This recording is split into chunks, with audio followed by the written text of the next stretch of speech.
Hi, I'm Ron Howard. I'm the director and also one of the producers of the film version of Frost Nixon. Frost Nixon began as a play, first at the Donmar Warehouse in London, written by Peter Morgan. That production was directed by Michael Grandage, and Peter Morgan had actually told me about this play, a year before I saw it. I was having a meeting with him on a different project, and he said he had this movie, The Queen, that was coming out, and The Last King of Scotland. He told me a little bit about those. They sounded great, and he said he was planning to do a play about the Frost Nixon interviews. And when I read the play, I immediately felt like it could be a movie. You know, there were a lot of challenges involved. It had been written very much as a play, but it was so original, so complicated, funny in places, very suspenseful. So I talked to Brian Grazer about it, and we heard that lots of different filmmakers were vying for this project. So I felt that if I was going to make an argument for, Peter Morgan giving us the rights, that one way to do it would be to be able to commit to making the movie. I couldn't do that falsely, so I wanted to go see the play. It was this remarkable evening of theater, and when it was over, I went back, briefly met Michael Sheen and Frank Langella, literally walked out onto the street, took out my cell phone, called Brian, and said, not only do I think we should try to get the rights to this, I want to make it, and I will make it next. He said, really? Wow, okay, well, let's go. I called Risa Gertner, one of my agents at CAA, told her the same thing. Literally that evening, I met with Eric Fellner. Eric Fellner and Tim Bevan are partners at a company called Working Title, and they had also been vying to get the rights to the play. The challenge for Universal was that both Working Title and Imagine Films happened to have our production contracts with Universal. So they quickly asked all of us if we could choose to collaborate on this. It was about a 15-second delay. Brian immediately said, I love those guys. I have nothing but respect for Working Title. This would be great. And I think it really has been a fantastic collaboration in a lot of ways. Misuse of power is the very essence of tyranny. And consider, if you will, the frightening implications of that for a free society. I landed on the idea of using actual White House tapes of Nixon giving edicts, giving orders, tough, hard positions that he was taking and demanding that others enforce. And it's the real Nixon. And we use this under titles. And I felt that on a kind of a subconscious level, it was a way of reminding the audience of how tough he was, and also helping the audience begin to blend from the real Nixon, that Nixon voice, into what was going to be Frank Langella's characterization of the president. The president by the full House of Representatives now is a virtual certainty. The archival footage was fascinating to sift through and build, and it was the first big editorial challenge for Dan Hanley and Mike Hill, the editors, but it led to some very important initial choices about the first section of the film. One was to really show very little of Frank Langella as Richard Nixon in the first minutes of the movie. In the play, Langella walks out and begins the resignation speech and forces the audience to begin to accept his version. On a film, I felt that this was a little more problematic. Nixon is so well known to so many people. He's been caricaturized by so many that I thought it was essential that we introduce Frank Langella's version of Richard Nixon in very fragmented, elusive, almost mysterious ways. And when we had our first preview, people were so blown away by Frank's complete transformation, and I knew that we had made some good choices. Right now, Richard Nixon's going down. I was at home with friends, and we were watching television at home. We stayed up, and like this film was fascinating to work on from start to finish. It was very research-driven. The research was ongoing, really never-ending. And Frank Langella and Michael Sheen, who had performed the play over 300 times the year before we made the movie, were remarkable in that they never, ever went on autopilot. They never stopped creating. I think they began the first day of rehearsals under Michael Grandage for the stage production, and they were still creating in the very last setup of the last day of our filming. That team would be led by the most unlikely of white knights. A man with no political convictions whatsoever. A man who, as far as I know, had never even voted once in his life. But he was a man who had one big advantage over the rest of us. He understood television. One of the real joys of this production for me was putting together this fantastic ensemble cast. Sam Rockwell, Oliver Platt, Matthew McFadden, Rebecca Hall, Toby Jones, and of course Kevin Bacon. And it was really important to me. The play was so focused on the two leads, David Frost and Richard Nixon. And one of the things that I wanted to do in adapting the movie was to really broaden our understanding, our ability as an audience to relate to all those key secondary characters. As Peter Morgan likes to say, using the boxing analogy that's very appropriate for this film, you know, to really understand the cornerman. About David Frost, other than he was a British talk show host with something of a playboy reputation. He'd had a talk show here in the U.S. One of the challenges that I recognized from seeing the play and then thinking about the movie was that the narration was very, very theatrical, where either the James Reston character or the Jack Brennan character, played in our movie by Sam Rockwell or Kevin Bacon, would literally turn toward the audience and explain a lot of what was going on, creating context, helping with transitions. Literally, as I was watching the play, I felt like that we could use an interview format.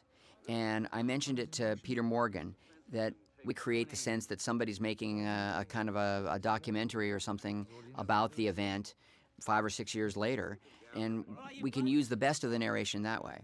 He immediately said, well, since you want to broaden out all the other characters, why don't we include Caroline Cushing?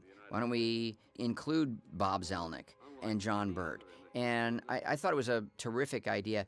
There was a lot of not only information, but wit, humor, perspective that was really offered by these cornermen, these secondary characters, talking to us, the audience. And I really enjoyed that in the theater.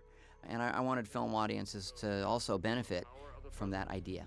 To a form of exile in California. Find out the numbers for this, will you? Worldwide. This is a very low-budget film. It's simply not a high-concept idea that's easy to market. And I had nothing but respect for the executives at Universal for getting behind this project and also allowing me to cast Michael Sheen and Frank Langella in these roles. Of course, there was talk about trying to plug in A-list movie stars. These roles were so well written, and agents were calling us from the first moment that they knew we were going to make a movie out of the play. But Brian Grazer and I kept talking about it, you know, and agonizing over it, and Michael Sheen was brilliant in The Queen, and so it quickly became a very easy decision that, you know, Michael should definitely play David Frost, that no one was going to be better. And then there was this ongoing struggle. You know, should we get a superstar to play Richard Nixon? What about Frank Langella?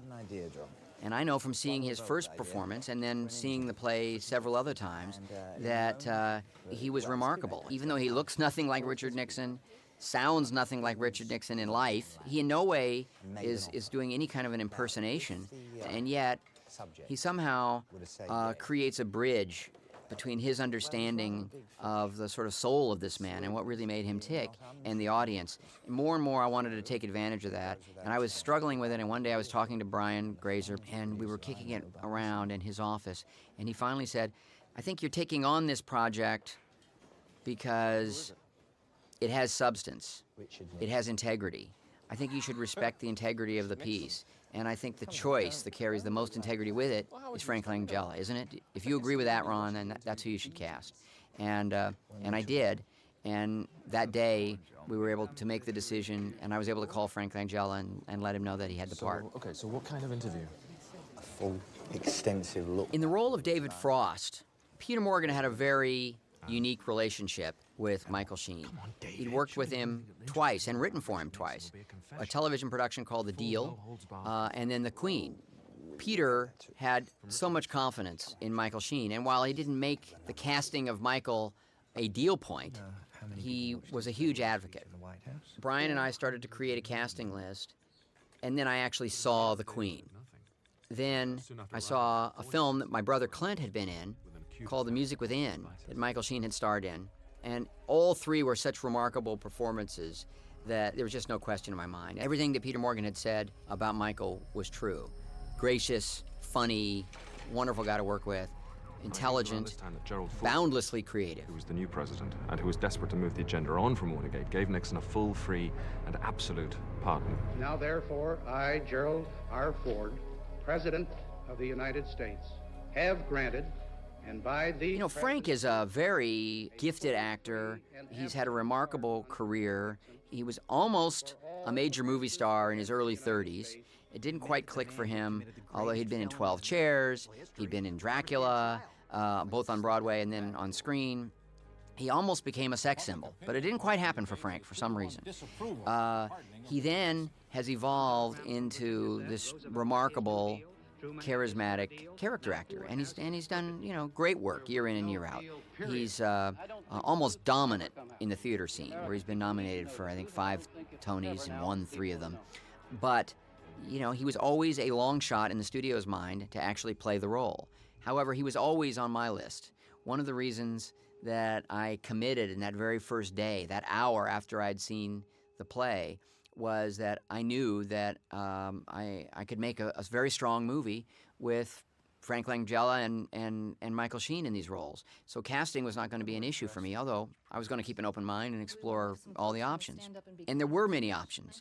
And yet, Frank Langella was digging so deep and coming to understand this character in such vivid and even entertaining ways that I was very covetous of getting to work with him and greedy for all those ideas that he had already developed for the character.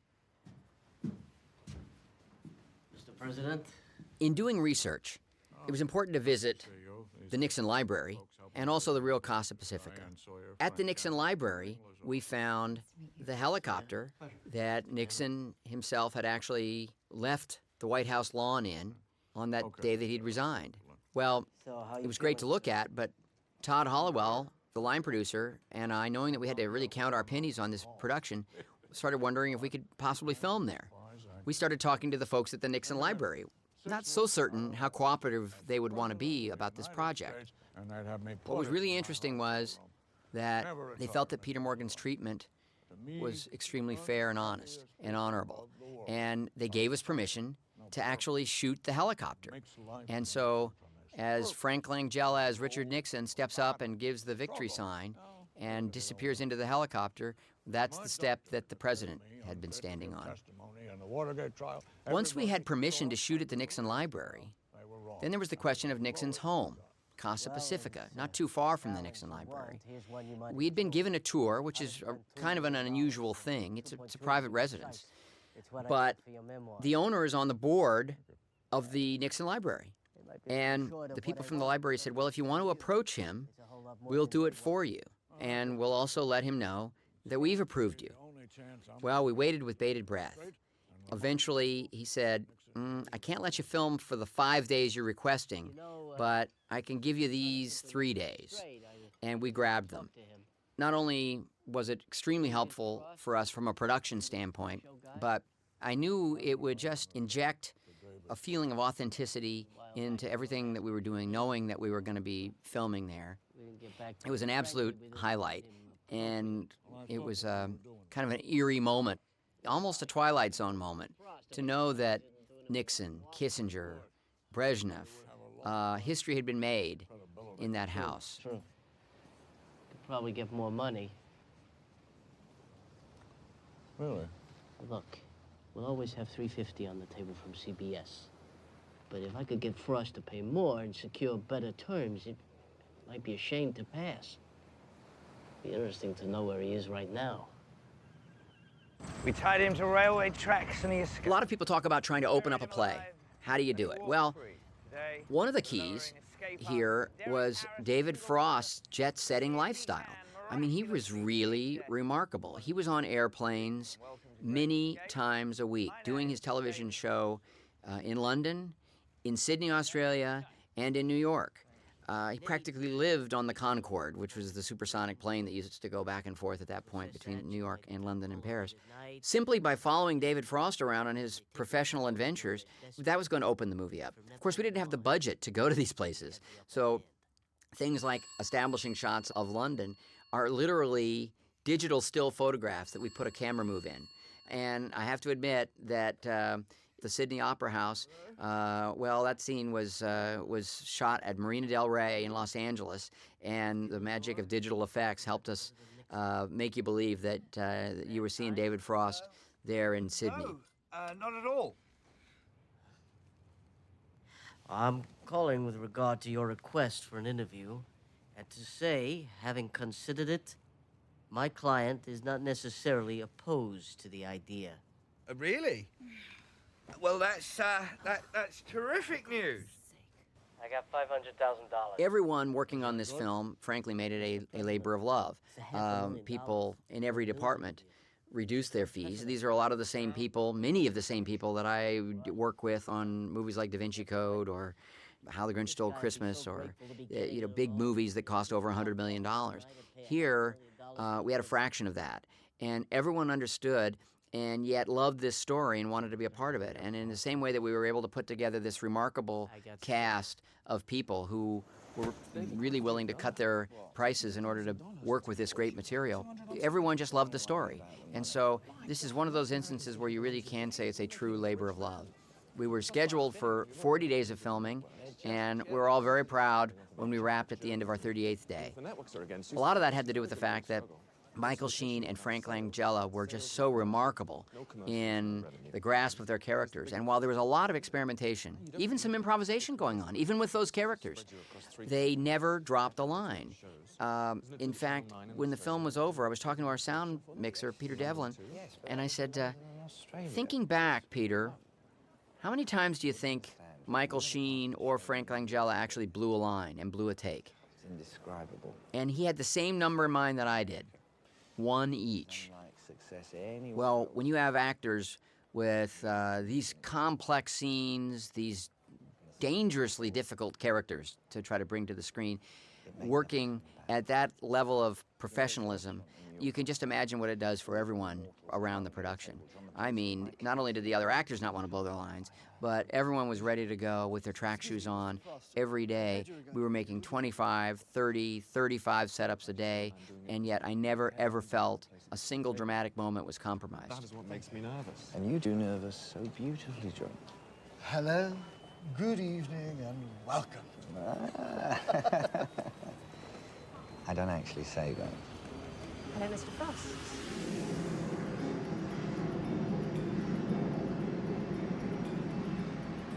Champagne? No, thank you. Another glass?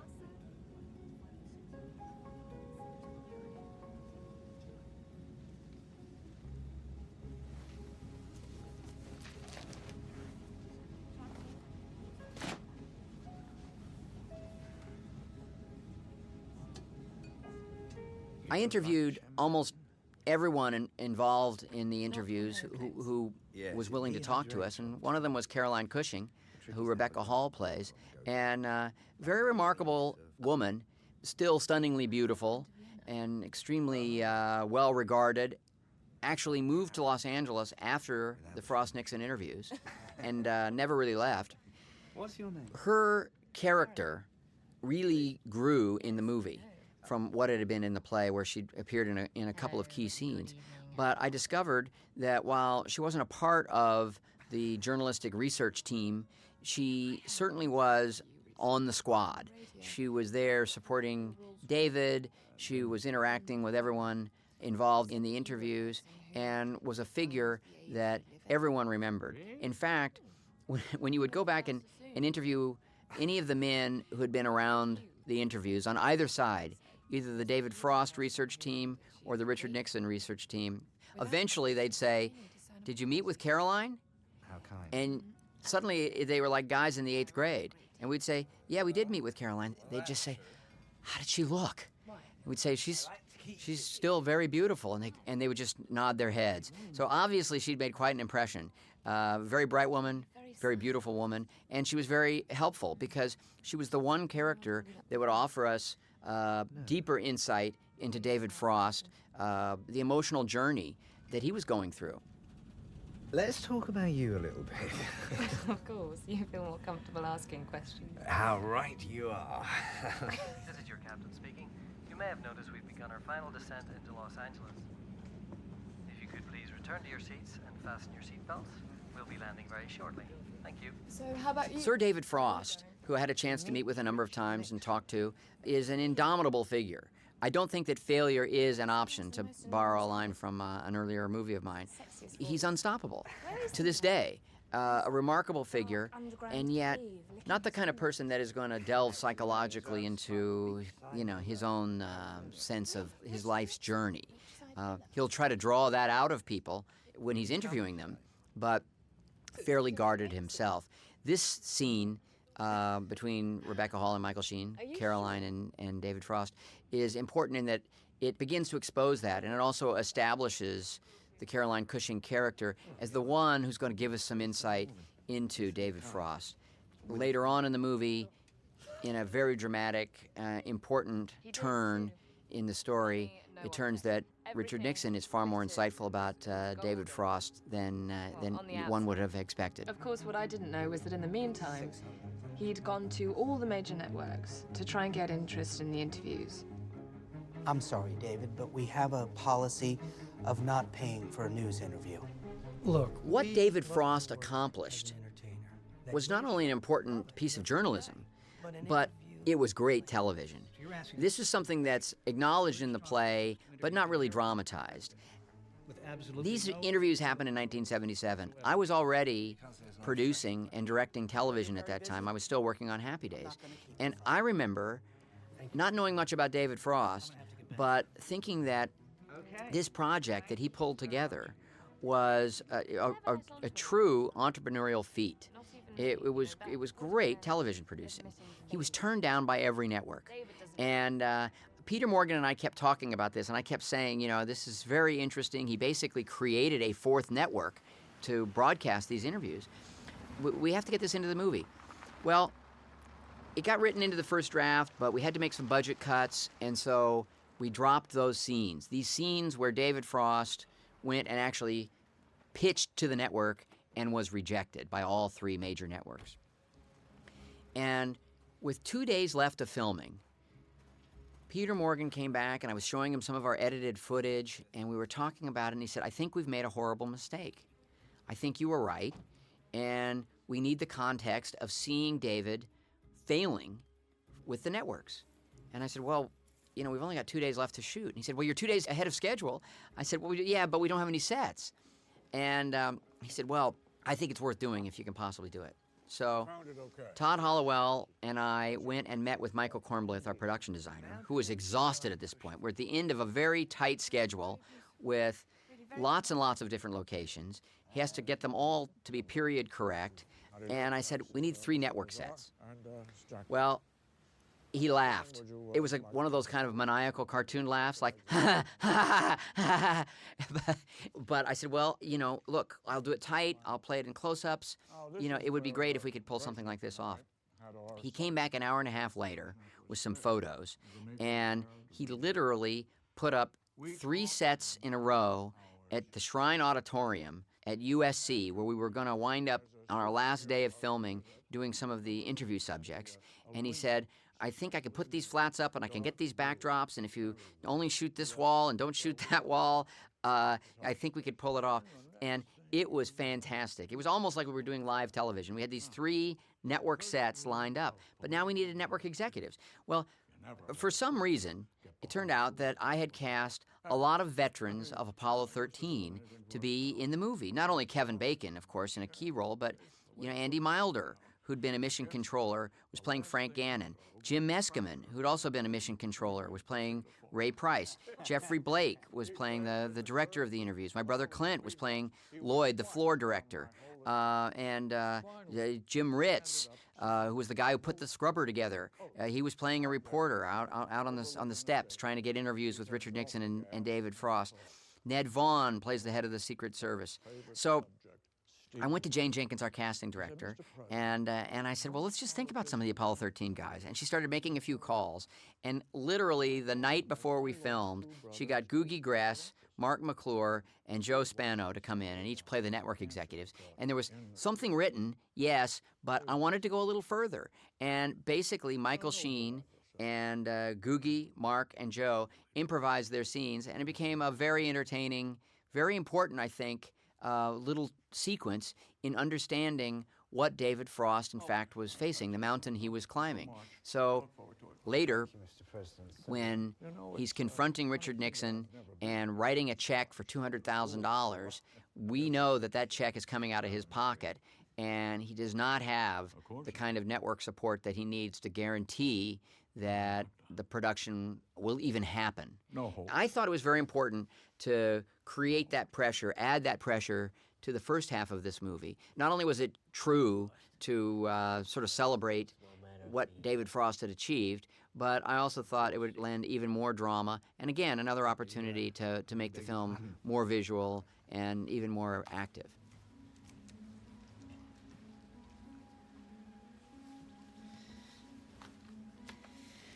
Right, $200,000.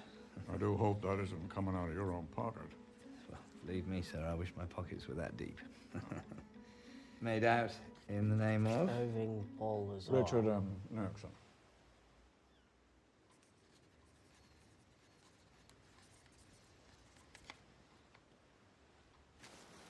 There you go. Okay, smile. There. Now, you can put that in your apartment in New York, and all your liberal friends can use it as a dartboard. Well, actually, I'm living in Monte Carlo at the moment. Oh, really? Yes. Goodbye, Mr. President. Hey, take my advice. You should marry that woman. Yes. Lovely, isn't she? More important than that, she comes from Monaco. They pay no taxes there. Bye-bye. Goodbye. This is a key scene. Not only is it the moment where we understand how mentally tough Richard Nixon is, but we also begin to discover that he's charming, that he knows how to use wit and humor in addition to strength and power to gain an advantage, and that he really anticipates and appreciates the spirit of combat. He characterizes it as a duel. Very important scene. It's also the scene in the movie when the audience actually understands that it's okay to laugh at these people, that the movie is surprisingly also an entertainment and witty and funny. And this is what I think is so remarkable about Peter Morgan's writing, both the play and the screenplay. And if you look back at The Queen and even The Last King of Scotland, they're powerful, they're truthful, they're also extremely entertaining. Why would an American network hire a total outsider? Peter Morgan was a joy to work with. He's brilliant, funny, he understands the hidden agendas, the motivations behind the kind of choices that people make, and he understands how to draw those out and develop them into scenes that are very humanizing and very, very expressive. He also can do a killer David Frost imitation and a pretty damn good Nixon. Where's your adventurous spirit? The idea is we pay for the program and syndicate it ourselves, completely bypassing the network. Just imagine it. We'd be our own network for the night. Hey, Bob. How does that grab you? Hey, come on. No, David's on the phone. never been done before. Historic stuff. Just think about it, okay? Call me back. That establishing shot of the Plaza Hotel is also just a still photograph. We couldn't afford to take a camera crew to New York. Delighted to meet you. Come on in, make yourselves at home. Bob's been Washington The correspondent. style of this film was dictated to a degree by the budget that we had to work with, and we needed to come up with a style that we could work with very quickly. But aesthetically, it was absolutely appropriate for our film to be as naturalistic as we possibly could be. When I was watching the play, I literally had this little fantasy of what it would be like to grab a camera and jump up on stage and start to move in on these great actors and to pan the camera from one to the other, to give the audience the feeling of what it might have been like to actually be in the room with these dynamic, entertaining characters. And I talked to Salvatore about this, Salvatore Totino, the cinematographer, and he said, well, you know, Andrew and I can get that for you. Well, Andrew Rollins is our B camera operator and also Steadicam operator on the last couple of films that we've done, and he's a remarkable talent. He doesn't need to even rehearse with his Steadicam. He's so connected with that piece of machinery that he can create with it in a very spontaneous way. Sal's brilliant with handheld work. You give him an opportunity to walk into a set with a camera and some actors, and he'll begin discovering nuances and details that are truly remarkable.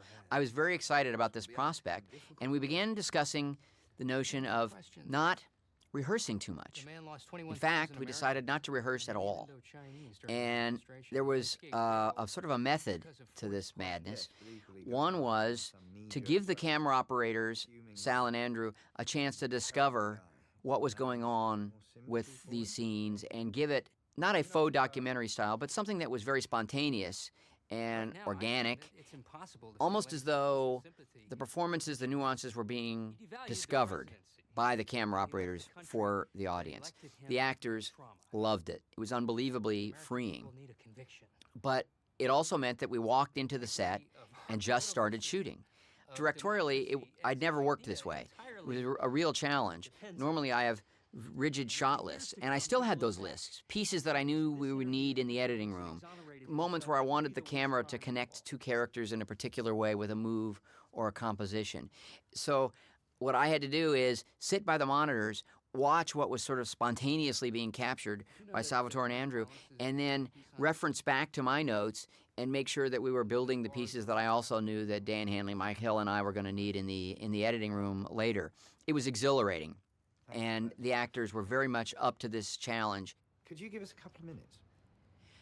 The other thing that I chose to do was not ever rehearse Michael Sheen and Frank Langella together in any of our 2-week rehearsal period.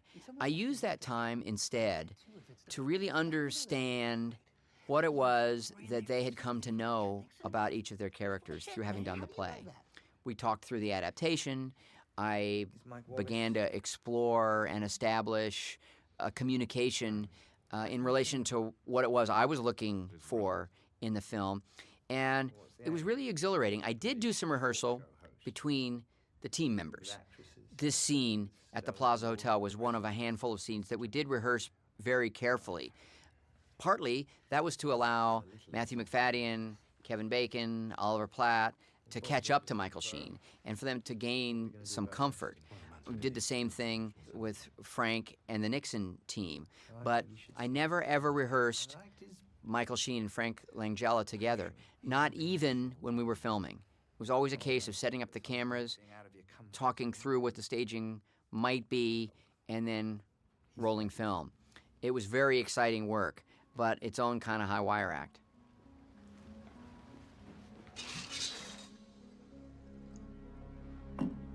I took my seat next to Mrs. Mao at the banquet table. Now, one of the challenges of life as a president is the endless round of cocktail parties, social engagements, banquets, and people who know me would tell you that small talk is not one of my strong suits either, you know, particularly not in Mandarin. So Mrs. Mao and I, we just, well, you know, stared at This is a very pivotal and important scene in my mind. It begins to define what Nixon is facing if he's unable to make a comeback. A kind of humiliation of an audience, even an audience that will pay to listen to him talk, isn't particularly impressed or enthralled by him. From a directorial and production standpoint, this is a fun scene because the David Frost interviews were prepped while they were all living at the Beverly Hilton Hotel, then owned by Merv Griffin. And we actually filmed at that hotel. They had recently renovated, but in doing so had actually reverted to that retro 70s look. So from a production standpoint, it was fantastic for us. Well, this ballroom scene, which is supposed to be taking place in Houston, Texas, was a ballroom that we just shot there at the Beverly Hilton Hotel. all practical locations, all of this. And we also didn't have enough money to really fill the ballroom. So in the deep background are inflatable dummies with little fake tuxedos and ball gowns on that are really just kind of painted T-shirts. That's a trick that we learned from Cinderella Man, where we needed to make it look like Madison Square Garden was full. But on that day, we had thousands and thousands of dummies, and we still had thousands of extras. Here, you know, we put 40 or 50 real people in front of a bunch of plastic dummies, and Salvador Totino lit it in a moody, backlit kind of a way, and, you know, I think we were able to sell the scene. So dramatically, it was significant. From a logistical and production standpoint, it was challenging, but at the end of the day, I was very pleased with it. President, it's fantastic. Frost is just not in your intellectual class, sir. You're going to be able to dictate terms, rebuild your... This scene between Kevin Bacon and Frank Langella is another example of a scene that we rehearsed very little. I think maybe one quick run-through, just to give the two camera operators a sense of what it was going to be like. But this is not a set. This is a practical location. It's just a tiny little space, probably 10, 12 by 12. And there are two camera operators in here. It was very important to me to work with two cameras as much as possible because I wanted a spontaneous feel. I wanted a lot of overlapping. I didn't want the actors to be burdened by rigid marks that they had to hit or concentrating on matching and recreating the physical aspects of their performances. I wanted them to be able to forget about the cameras and just concentrate on the truth and the behavior of their characters. So even in this tiny space, this kind of phone booth that we were shooting in, we had two camera operators, two camera assistants, and a sound person in with the actors.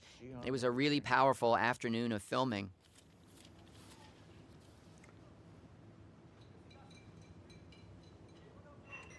Jesus, Jack, it was a joke. Every time we had these powerhouse acting scenes, it was interesting to see that, you know, the crew would just gather around because every take was always valid. It was always interesting. And I would go in and work with the actors. We'd experiment, but it was never about trying to make something bad good. It was always good. It was only about exploring the range of possibilities that each of these scenes had to offer. Who was the guy that... And here we are filming at the Beverly Hilton Hotel. Again, we didn't have to do much of anything when it came to set decoration here because they had reverted to that 70s look. As for the work over the months, we divided it. Another aspect of this story that I came to understand by interviewing and talking to a number of the principals who were involved were the months of research, which are mentioned in the play, but I wanted to find a way to dramatize it. And again, using Peter Morgan's boxing analogy, you needed a training sequence. In this particular case, however, it was the cornermen who were doing a lot of the heavy lifting while the number one boxer was out there doing other things. In this case, David Frost was having to put together this production, but he was also taking care of the business of being David Frost. He was in Hollywood. He was a major pop icon already. He was moving on a very fast track. So he had an ambitious social calendar, a production that he was trying to mount, and he didn't have the money for it. And he was meanwhile starting a television company. He was simultaneously hosting the Guinness Book of World Records show.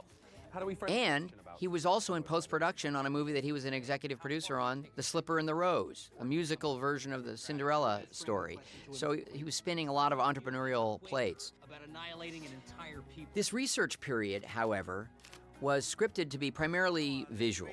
And of course it indicated that they were talking, and so the actors began to say, very logically, what are we going to be talking about? So I told the guys, I want you to improvise it. Collect your thoughts. We'll shoot it with two cameras. It won't be rehearsed. And you just riff it, just the way you are when you're sitting around here drinking coffee. And Peter Morgan sat with them and focused a little bit on the subjects that they should be touching upon and, you know, some of the key hot-button issues from the Watergate scandal, the abuses of power of the Nixon administration.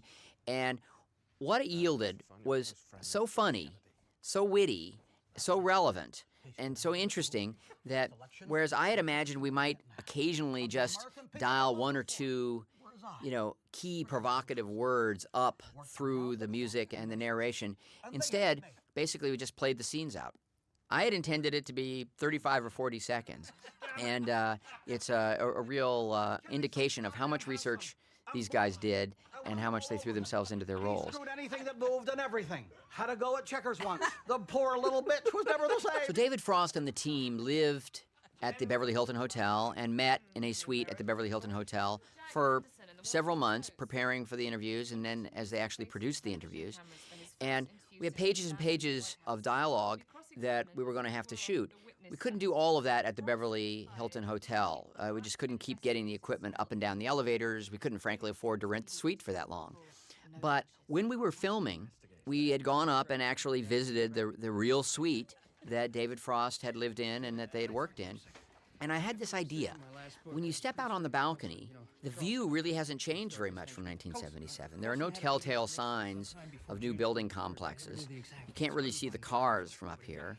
Wouldn't it be great to really open up the set that we're building on our stage by following David Frost out onto the balcony? So it wasn't on our schedule, it wasn't on our plan or our budget, but literally the day that we were shooting dialogue scenes down in the lobby, one of the cameras peeled off, 2 or 3 of the technicians went up on the balcony, and just as the sun was going down, I left Todd Hollowell, our exec producer and second unit director, to keep shooting the lobby, and I ran up with Michael Sheen, and we grabbed 3 or 4 takes, a couple of different sizes, of Michael out on the real balcony that David Frost had, I'm sure, stepped out onto many times, and it brought more scope and scale to the movie, in addition to being a hell of a lot of fun for all of us. Hold on a minute. So, all the other domestic charges against him, the Brookings... One of the things that I really liked about the play and I really wanted in the movie was the sense that there's a transition, there's a sort of a gear shift in the tone. The first half or so of the movie it's almost a romp, you know, it's this behind-the-scenes look at putting together a television show, and it's a bunch of unlikely, entertaining antagonists going at one another. And then there's this change. It's one of the reasons why it was so important for me to have Kevin Bacon play Jack Brennan. I wanted an actor who could reflect in a very honest, very human way a deep respect for the president and a loyalty to the president, something that I observed from everyone who worked with him, by the way. But I also wanted him to be a force, an intimidator. Kevin just has so much range as an actor that he has both the power and the humanity and the wit and charm to create a winning and entertaining and engrossing version of this character, Jack Brennan. This is an important scene because we begin to understand that the stakes are going to be much higher for David Frost than he'd ever imagined. I can guarantee you. This scene also offered an opportunity, without added dialogue, to begin to create some perspective about what David was facing and the stress and strain that he must have been feeling, even though Sir David Frost today won't really admit to that. All who knew him, including the real Caroline Cushing, you know, also knew that he was struggling at that time, and it was a real high-wire act. So here's a chance without, you know, more than a line or so of dialogue to create that kind of context and perspective, and it's up to Rebecca Hall to demonstrate that for us. And of course, she's an extremely gifted actress, and it was a nice moment. Why the monkey suit? David has a film premiere he needs to attend. What? The night before we start taping? What's the movie? It's The Slipper and the Rose. Matthew McFadden, Sam Rockwell, and Oliver Platt bonded so much during the course of making this movie that the only production problem I ever had was getting them to get through an entire take without making each other laugh. There was this non-stop banter and chatter going right up to the moment that I would say action. And it would start again right after I'd said cut. It was great for the movie, but there were a few times when I had to say, guys, you know, we really don't have time for this goofing around right now. I suddenly had to become the taskmaster. But privately, you know, I was delighted because we were not only getting nice improvisational nuances, but there was an esprit de corps. And one of the things that everyone involved in these interviews had to say from both sides is that, sure, there was pressure. Yes, in a way, it was life and death for both of these guys, Frost and Nixon. But there was also a lot of fun. It was an intense period. It was something very unusual, and it was a lot of intelligent, interesting, funny people stuck together trying to work through it, and they kept encouraging us to try to get that across and on the screen. So these guys, I thought, brought a lot of that energy. I disagree that the Mao bank. Excuse me, sir, something I think you should see. People love that story. Why don't we save it for the book? Yeah, right. But you can also go to it at any time during the summer. It was also fun to shoot at the real Cinerama Dome, a place that I'd been going to all my life, and a place where David Frost really did have the premiere of The Slipper and the Rose the night before he began those interviews. So we did something exceptional. We cordoned off Sunset Boulevard and took the extras that we had from one of our party scenes, bust them over, and in a period of about an hour, hour and a half, managed to shoot the seed of this premiere. Oh, that's a strange fellow. Started life as a comic, you know. Is that so? Mm-hmm. Almost married Diane Carroll. Oh? The singer. Isn't she black? There's Andy Milder playing Frank Gannon, another Apollo 13 veteran. And this is another scene that didn't exist in the play, but it was important for me to acknowledge that not only David Frost was prepping, but Nixon was as well. And one of the things that came out of our research was that Nixon did prepare very vigorously for these interviews. He recognized how important they were to, this possibility of a political, social comeback for him. And yet, he was reluctant to prepare Watergate. Every other aspect of his presidency and his life, he reviewed, he explored, but Watergate was just something that he did not want to delve into. Dick, wait. So here we are, once again shooting at the real Casa Pacifica. Patty McCormick is playing Pat Nixon. Now, she came in and auditioned for this role, and there's no Pat Nixon in the play. For the record, I'm going to be starting with John's idea. Why didn't you burn the tapes? But again, it was our intention to delve a little more deeply into the private lives of both David Frost and Richard Nixon and see them in moments where they weren't locked in combat and begin to understand them psychologically from that perspective. And so it was important to us to include Pat Nixon. Patty McCormick came in and auditioned for it, and she was fantastic. I didn't recognize her. Eventually, Jane Jenkins said, she played the bad seed. And I said, oh, Patty McCormick, of course, The Bad Seed, what a great movie. Of course, she was a famous child star. And I thought, The Bad Seed as Pat Nixon? And I thought about it, and I looked over at Jane, and I said, well, I guess I, of all people, can't hold a child acting career against her. She had won the role, and we cast her, and she was a delight to work with, and brought, an air of, I think, mystery and depth to the several scenes that she had in the movie playing Pat Nixon. Excuse me, Phyllis?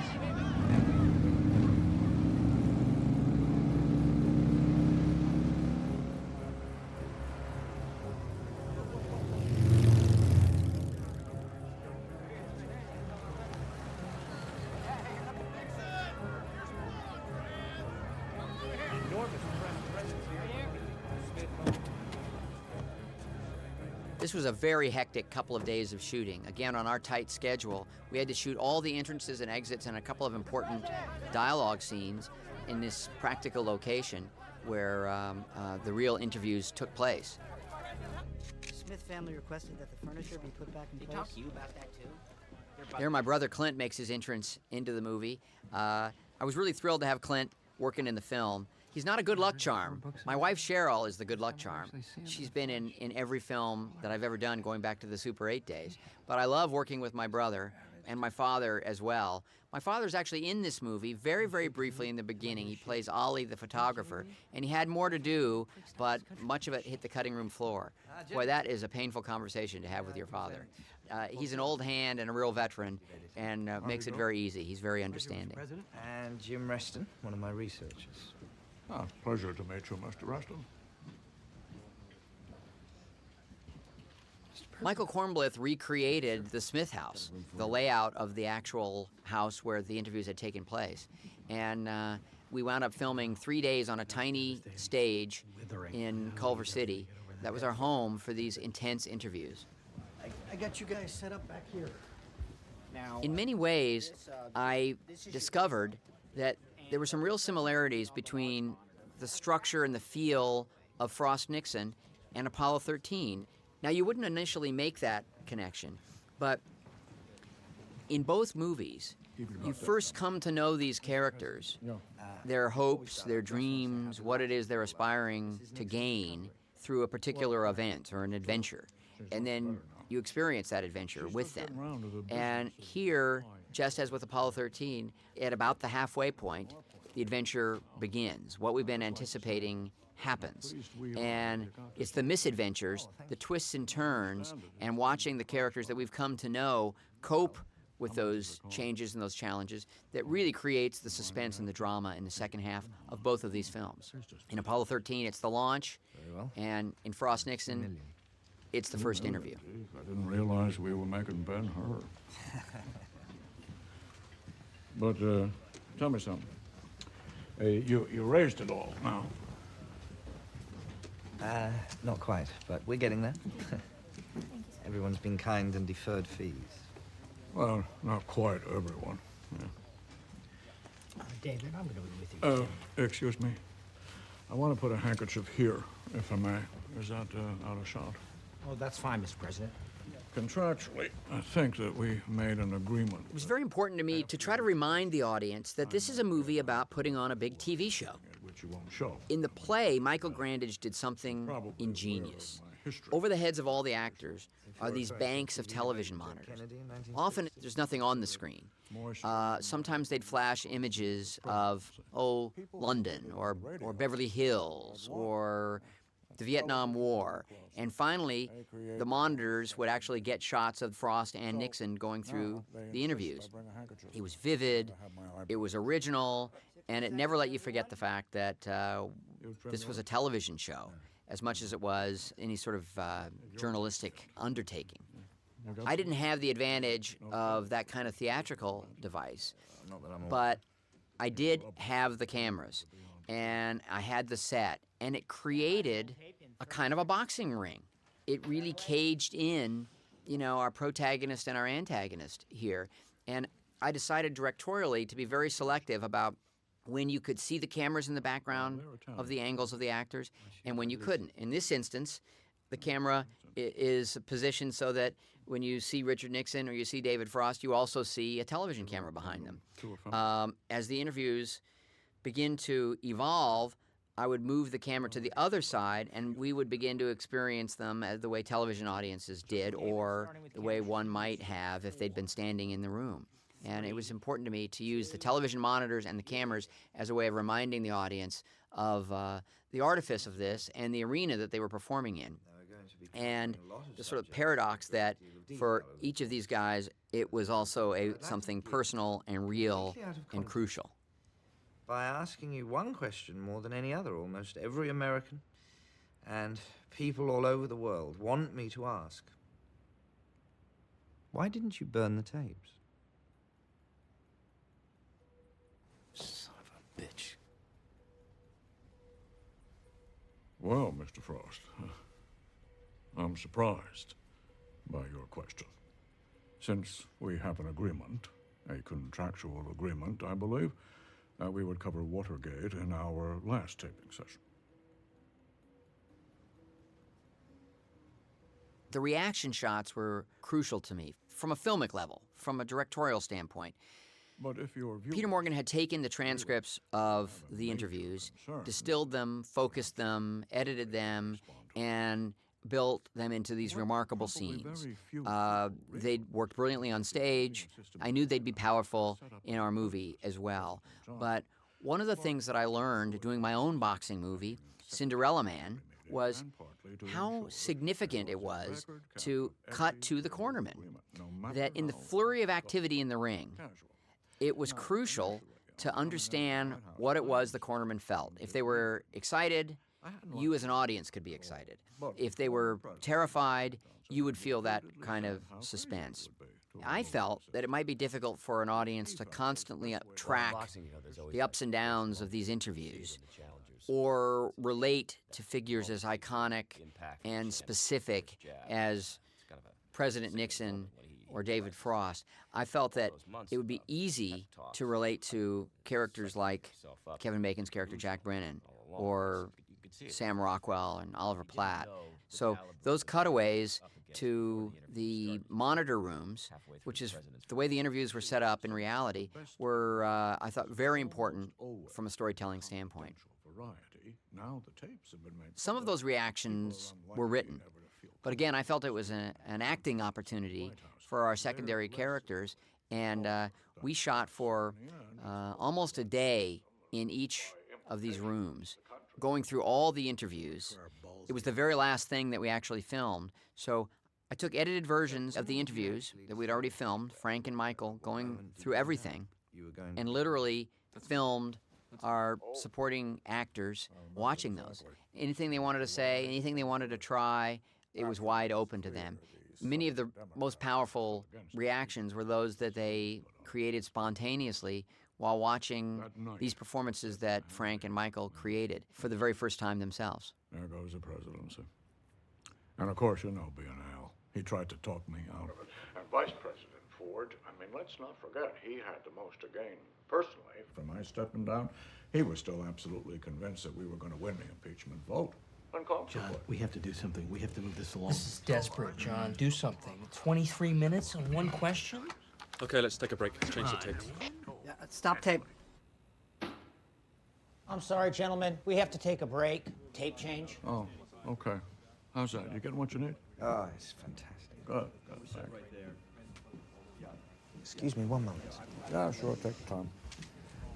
What are you doing, David? You got to stop him rambling. It's all right. These are just introductory exchanges. This session only lasts 2 hours, and only half of it's gone, and we're wasting valuable material, okay?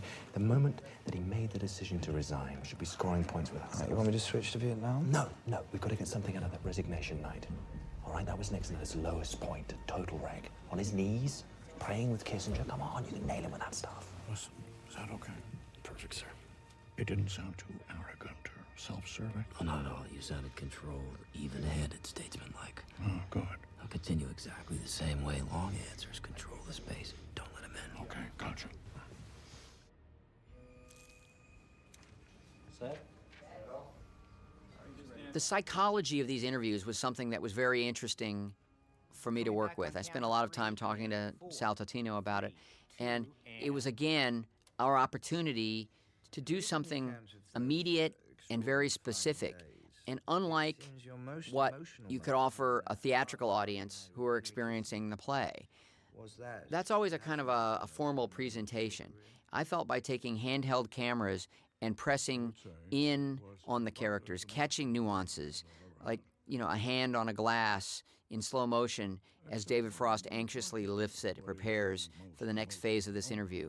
The pressure of a camera lens boring in on you, a point of view shot of the light going on and brightening the room in preparation for the beginning of the next round of this contest.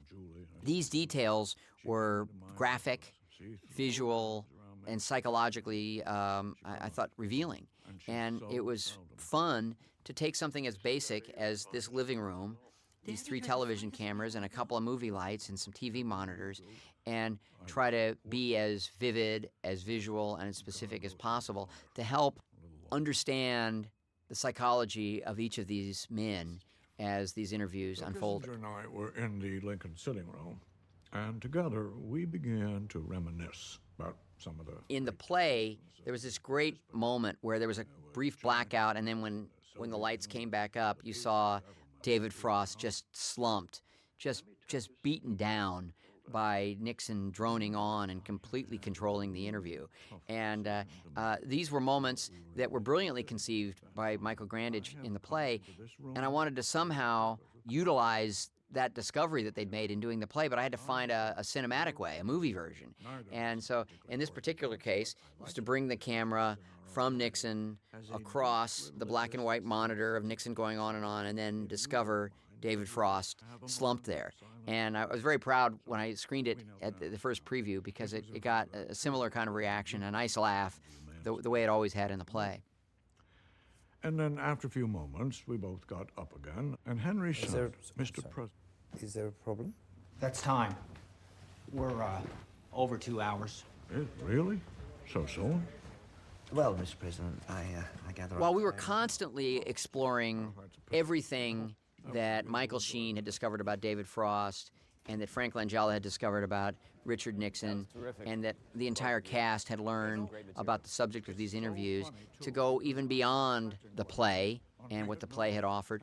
There were times when I would go back to Peter Morgan.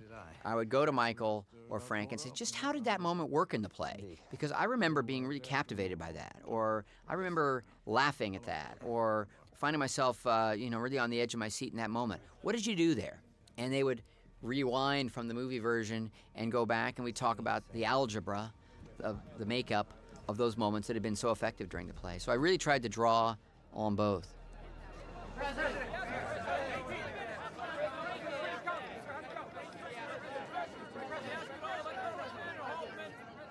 you gonna tell him? I gotta tell him he's gotta get involved. Okay? He's gotta be able to shut him up.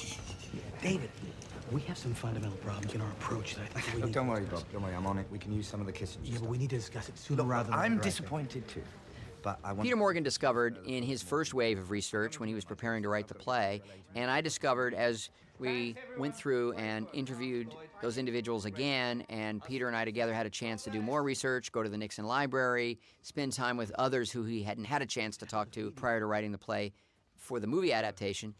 Everyone had a different perspective on these interviews. It was, in fact, ultimately liberating.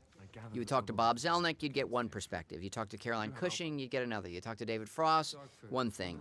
Ken Kashigian or Ray Price, Frank Gannon, their perspective from the Nixon side. And ultimately, it allowed us to create a kind of a menu of feelings, perspectives, details, and select from that. And that's what Peter had done initially with the play, and we went through that process all over again for the film.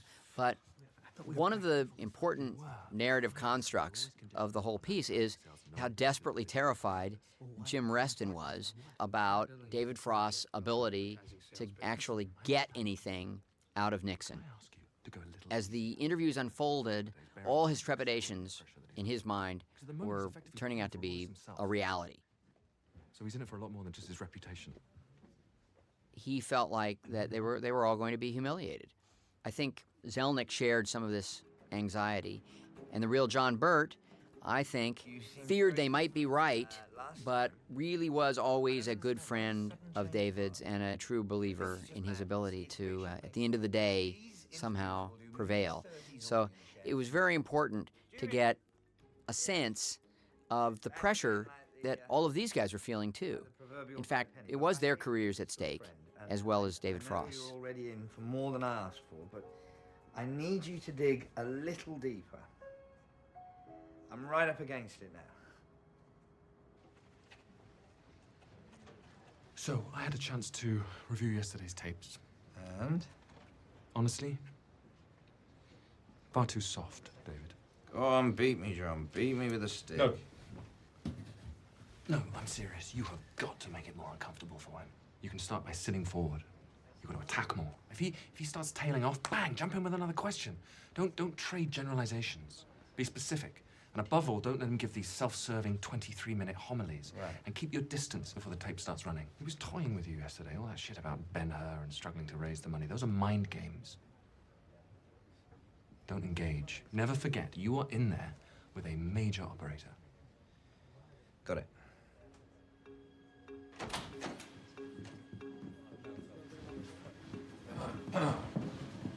Ah, a Grand Inquisitor. No, just your friendly neighborhood confidant. There were a lot of details that came out of the research that had never found a place in the play that I was able to work into the movie. One of them was this moment where the light bulb blew out and everybody was terrified, and apparently, Nixon was cool as a cucumber. Focus, sir. Okay, we are back. Okay, take it on my count. Okay, stand by to roll tape. 30 seconds. Settling. You had a pleasant evening last night? Yes, thank you.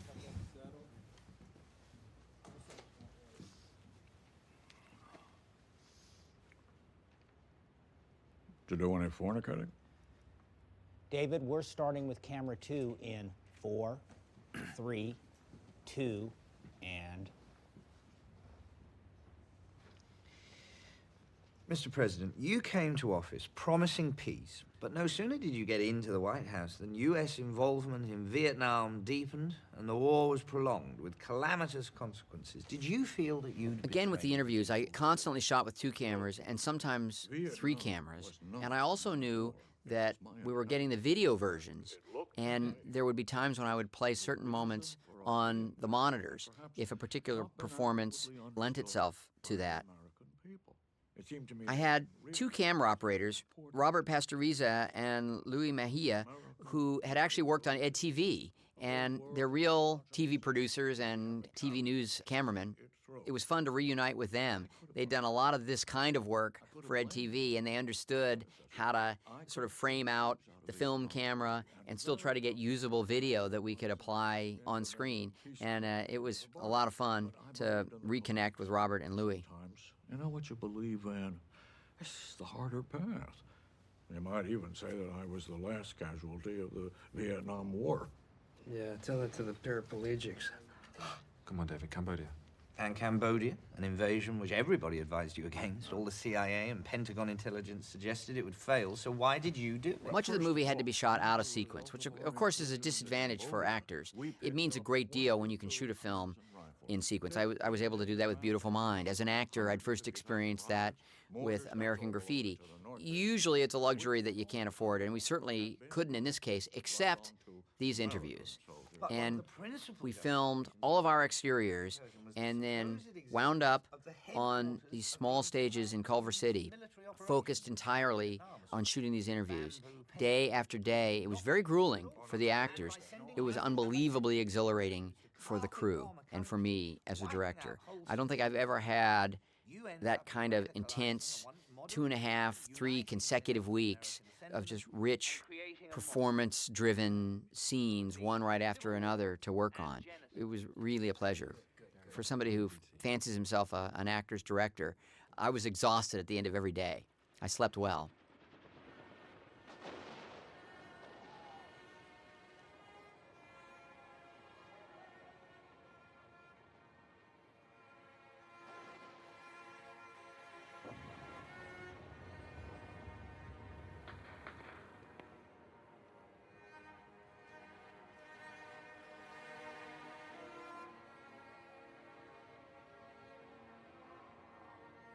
This is a creative license. In the real Frost-Nixon interviews, they created these visual, contextual bridges that they offered the audience at the beginning of interviews. David Frost would be interviewing the subject that they were going to talk about. John Burt had edited together these montages to create some historical context for the home viewers. During the play, they had used the bank of television monitors above the actors to occasionally offer that kind of visual context. I didn't have that luxury. So, in talking to Peter Morgan, we generated this idea of showing the president the video and making him respond to it. It's actually a trick that Meet the Press does almost every week, and it's a form of gotcha journalism, without a doubt.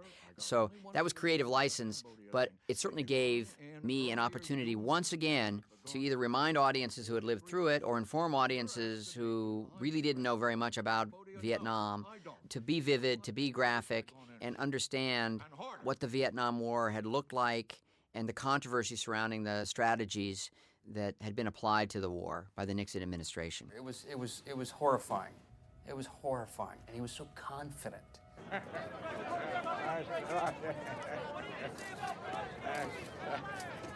Sorry, boys. Just all talked out, you know.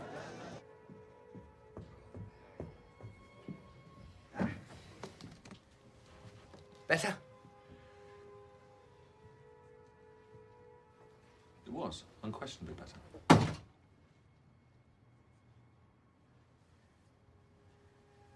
What's next? Foreign policy. Oh, great. Russia, China, the big power stuff. Yeah, so?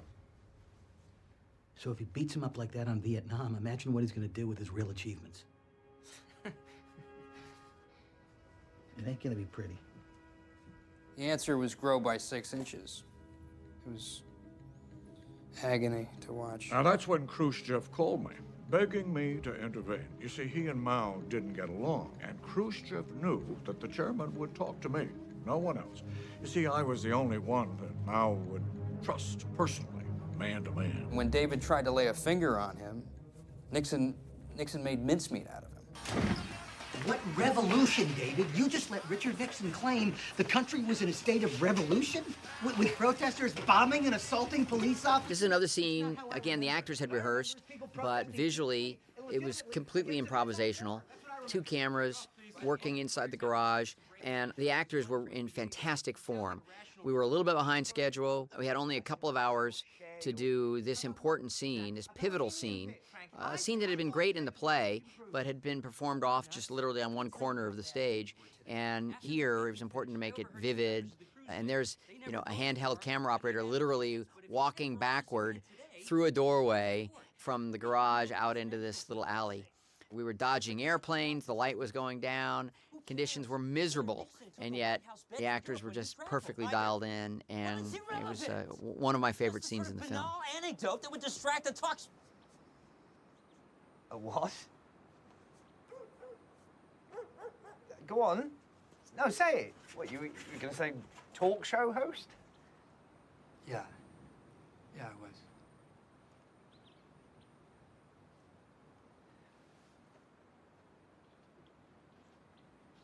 But look, it's useless me trying to answer your points. Frankly, I don't share any. In doing the research, we uncovered a few things that, again, offered audiences a sense of who these guys were, Frost and Nixon, away from the interviews. There's this birthday party that is mentioned in the play that really took place at a very fancy, famous restaurant of the time, Mama's Own. And I had the idea of showing a bit of that, understanding a little bit of Frost's social standing and the kind of guest list that he could put together. They better leave now, or it'll infect everyone else.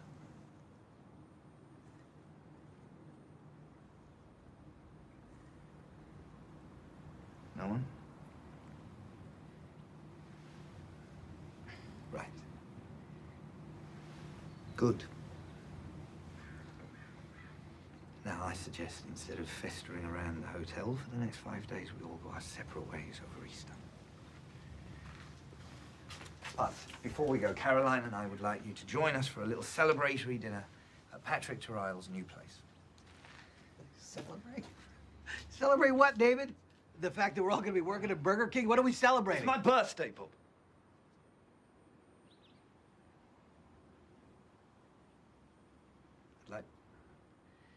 I'd like to celebrate my birthday with a few friends.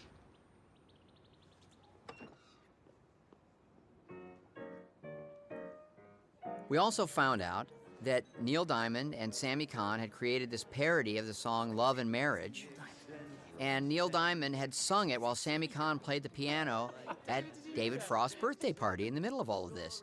A hilarious idea, and we decided to recreate that. Hugh Hefner had gone to the party, had brought Playboy bunnies, Michael York had been there.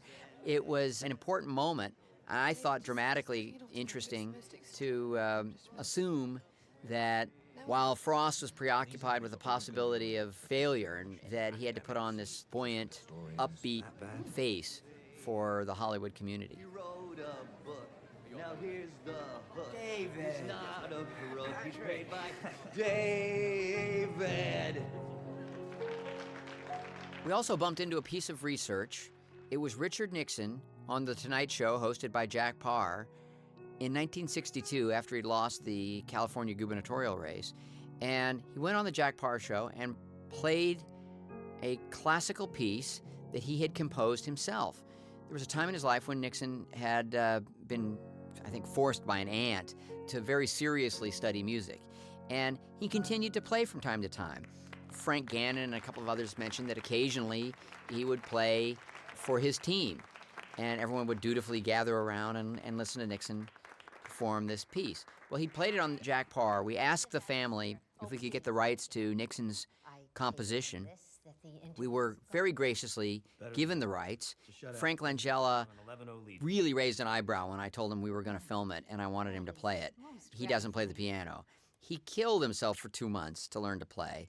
Right before we started filming, he came over to me and He did something that was completely uncharacteristic for him. He asked me about the camera. Usually he couldn't care less. But in this case, he said, "You will pan down and see my hands and my face in the same shot, won't you? Just because I've been killing myself for a couple of months." I said, "Don't worry, Frank. You're playing it. I'm going to make sure the audience knows it's you." But what these two new scenes that had not been in the play offered was a real insight into the contrasts in their lives. Here was Nixon, cloistered away, with his loyalists around him, not out there, not living that extrovert's life that David Frost was living. And it was a chance to use music to help draw that distinction. Now my producer's worried that the London show will follow. I'm in this for everything I've got, and there's still no guarantee it'll ever see the light of day. What have I done? What was I thinking? Why didn't anyone stop me? They should have physically stopped me.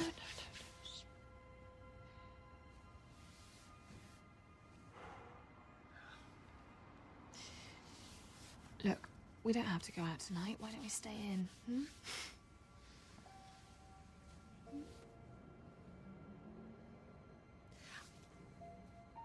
I'll go down to Trader Vic's and bring something back.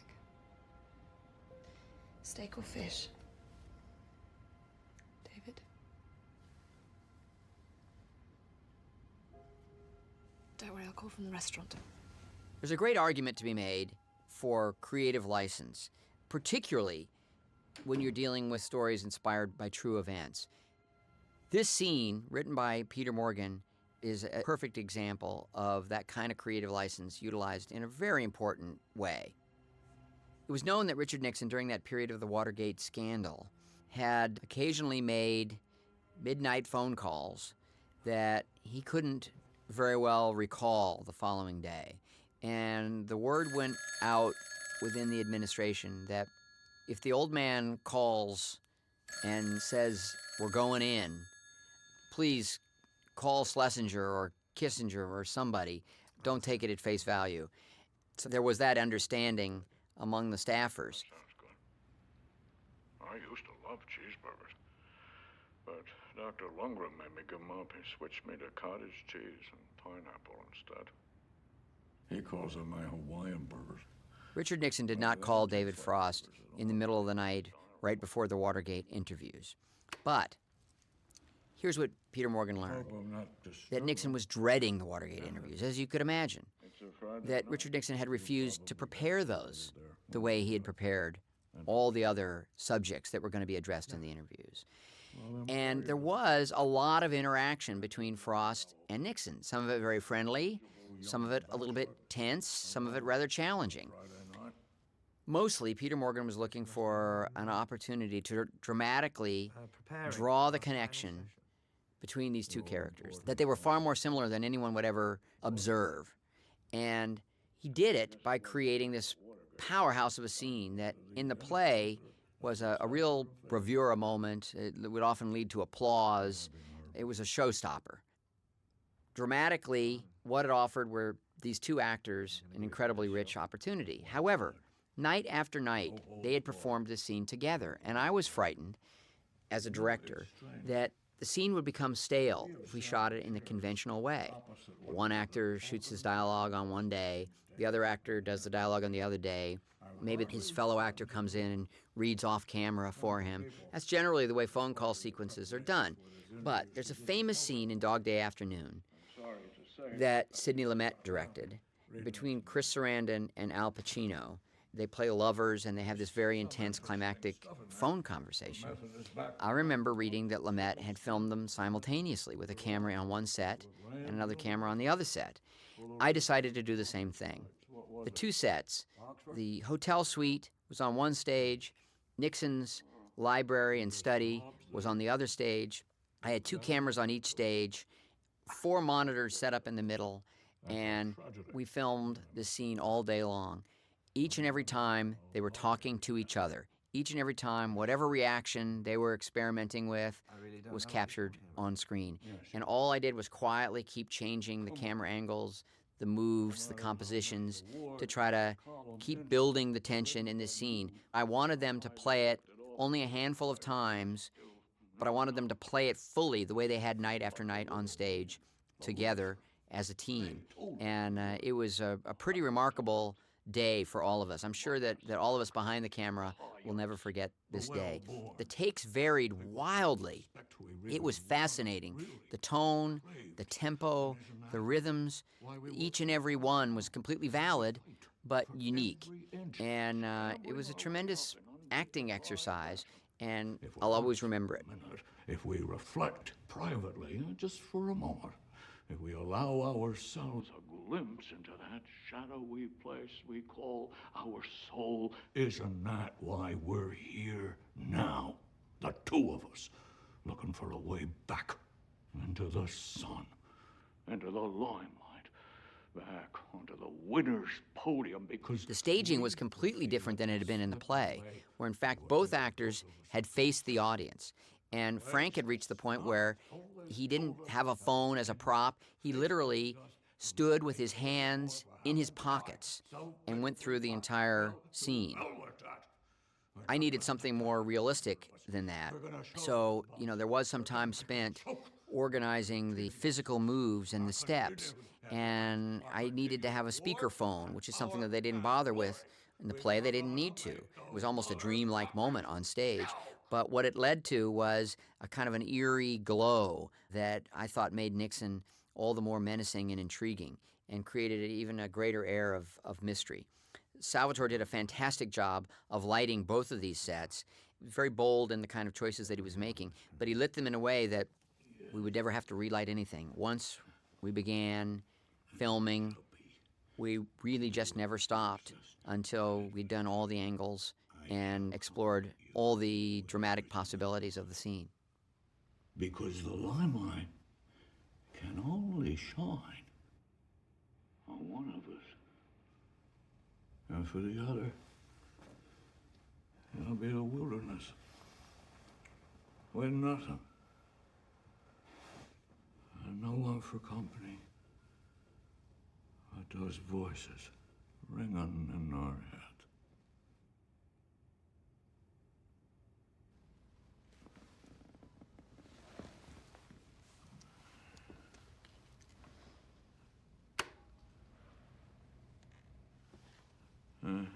You can probably tell. I've had a drink. There's not too many, just one or two. But you believe me. When the time comes, I'm gonna be focused and ready for battle. Good night, Mr. Frost. Good night, Mr. President.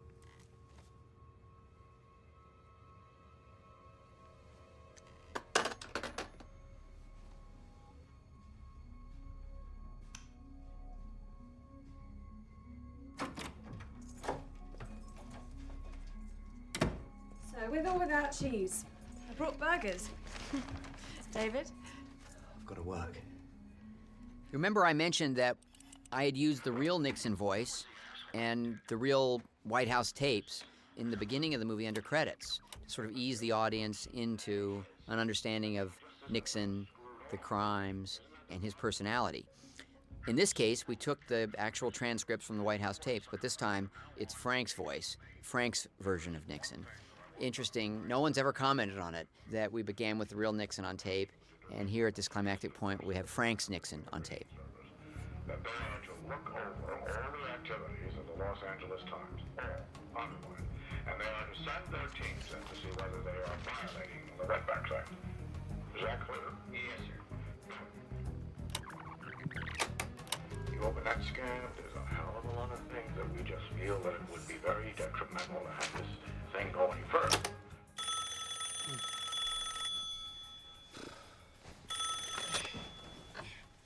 Sometimes in trying to keep up with our schedule, we'd be shooting two things simultaneously. I remember this scene done with Sam was being filmed over in one corner of the stage while I was filming another scene in the hotel set with Michael Sheen. I was just moving back and forth between the two units and the two different cameras, getting everything done. So getting our movie made on schedule, there was a bit of plate spinning on my part. It was fun. Meeting between Nixon and Colson. Uh-huh. What are you thinking?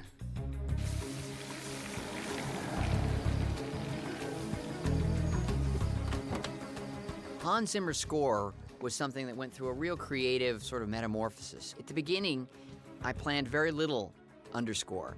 I wanted to use a lot of songs, and Hans thought that was a very good idea. Slowly but surely, I realized that the art direction, the costuming, what the actors were giving us, that was creating the sense of period. We didn't need the music. It seemed to sort of trivialize things, and it was a conventional idea. What we needed was a deeper psychological understanding of these characters, and a kind of a tempo and a drive that would also fuel the suspense element of this story. Well, Hans went from thinking he had to give us maybe 10 or 12 minutes of music to the 35 or 40 minutes that we have in the movie now. And Hans was exhausted when it was over. And he said, "This little job of yours, Ron, turned out to be one of the most complicated scores of my career." He brought a tremendous amount of complexity, momentum, and subtle tension to the movie. And I really do think it's one of Hans's really fine achievements. We found out that Nixon loved to listen to Victory at Sea. Morning. Either to wind down or to psych himself up, he would often sit and listen to it. Or sometimes he would jog in place. We got the rights to Richard Rodgers' Victory at Sea and created that moment. It's both a little odd and eccentric, and also, I think, very revealing that Nixon, going into these crucial Watergate interviews, really did want to psych himself up and prevail in this contest. President!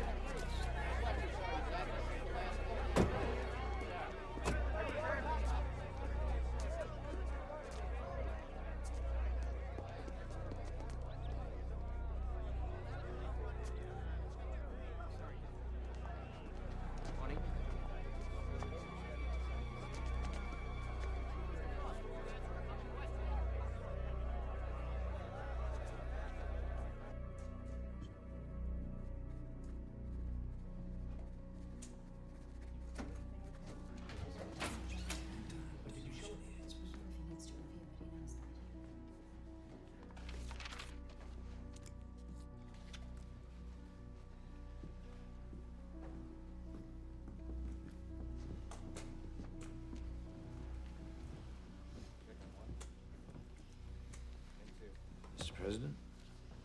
Mr. Frost?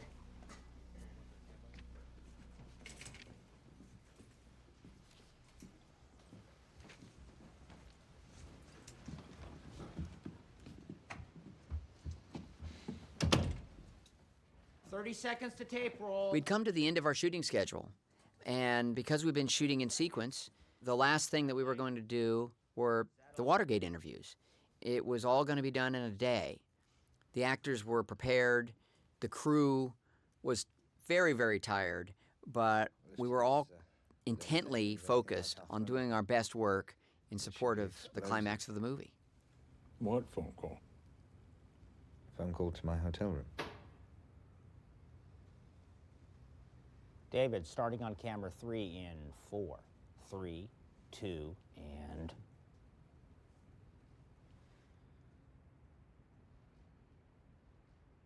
Now, looking back on your final year in office, do you feel you ever obstructed justice or were part of a conspiracy to cover up or obstruct justice? No. And I'm interested that you use the term obstruction of justice. Now, you perhaps have not read the statute with regard to the obstruction of justice. As it happens, I have. Oh, you have, you say? Well, then, you'll know. It doesn't just... These actors were it requires so refined in their understanding of the characters and their command of the material that while every single take was fascinating and rich, for me as a director, it was a remarkable opportunity to experiment and explore and actually see how much can be achieved with very subtle, minor changes. I was constantly in between takes going in, whispering something to Frank, something to Michael, experimenting with taking a longer pause, a slightly different attack on a certain moment. We didn't just record their stage performances. This was these two actors putting their final stamp on this very important sequence. Justice is obstruction of justice, whether it's for a minute or 5 minutes. And it's no defense to say that your plan failed. I mean, if I tried to rob a bank and failed, that's no defense. I still tried to rob the bank. Will you just wait 1 minute there, Mr. Frost? At one point, I went in and quietly made a suggestion to Frank. I don't quite remember what it was, but he leaned back and he said, well, I can't believe after a year and a half of doing this scene that you've actually suggested something that none of us had ever thought of before. We tried it, and he loved it, and it actually wound up being the take that we used in the film. With Charles Colson, which I don't think has ever been published. Okay, here we go. It hasn't been published, you say? No, but one of my researchers found it in Washington, where it's available to anyone who consults the records. Oh. After having used a lot of compositions that reminded us that this was a television show, that there were those television cameras with them at all times, for this final sequence, once the interviews began, I wanted to move the cameras from a position where they could see the crew and the TV cameras and the TV lights in the background around into a composition that isolated these men and really did make it only about the two of them and the truth and the importance of this confrontation. That's the problem.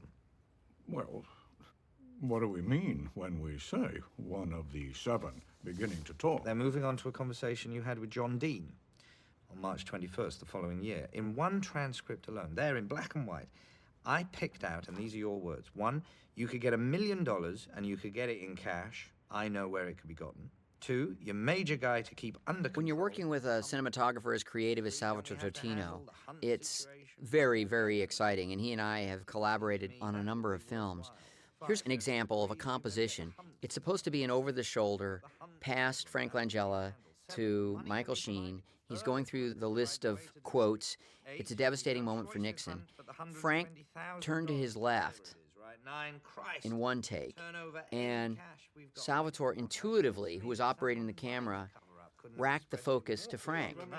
Well, it had only been sort of the back of Frank's ear, and I looked at that, and the next take, I just whispered to Frank, look a little further left, do that again, and I mentioned to Sal, go for Frank when he turns. And at this perfect moment in the sequence of what Michael Sheen was saying, Frank drifted his look just enough left that it was almost a profile, but not quite.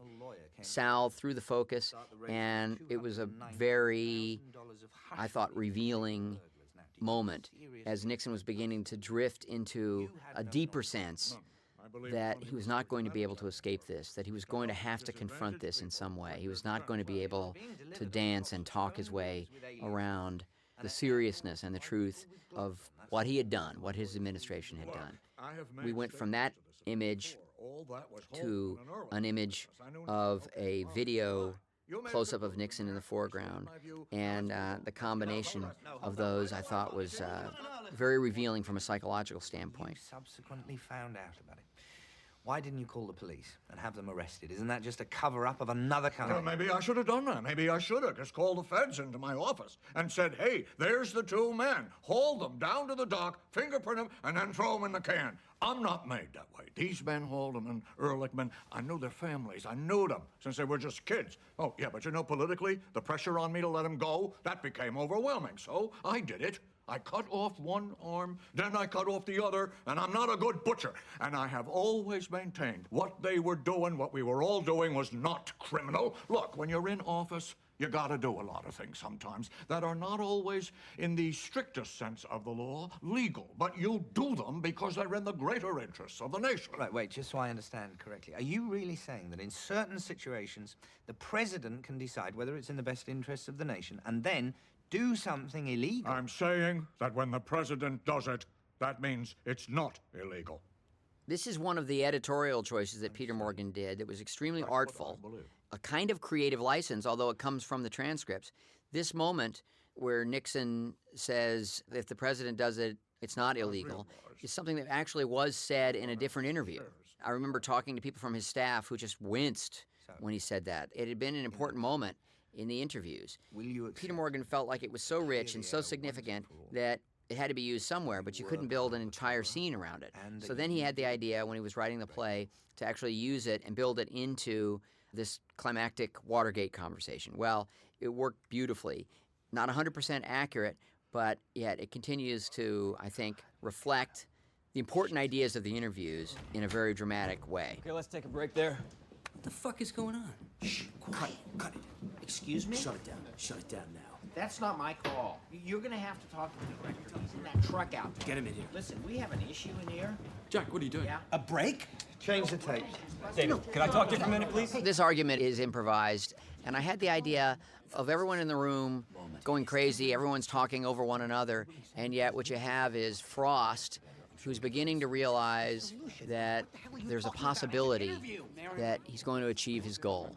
So it was interesting for me when we staged it. I kind of discovered this idea of Frost staying away from his team, isolating himself, and just observing Nixon while everyone else is at each other's throats, arguing and overlapping.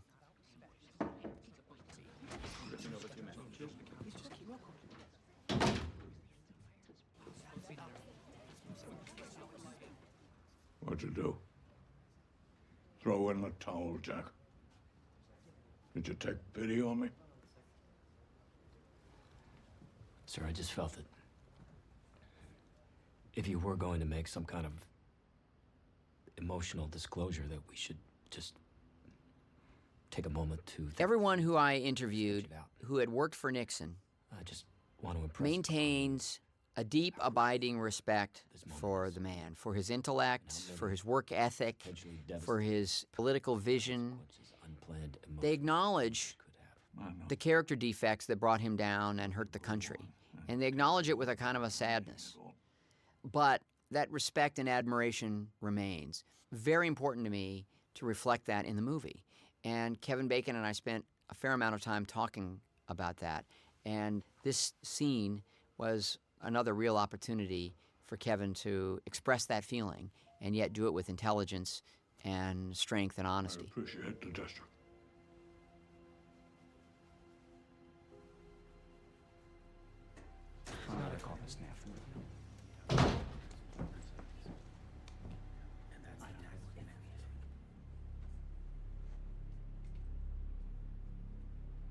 Jack, are we on? Okay. We're on. He's had plenty of time to cook up some sort of slippery new bullshit, so stay on your toes. It's gonna be fine. Pick up where you left off.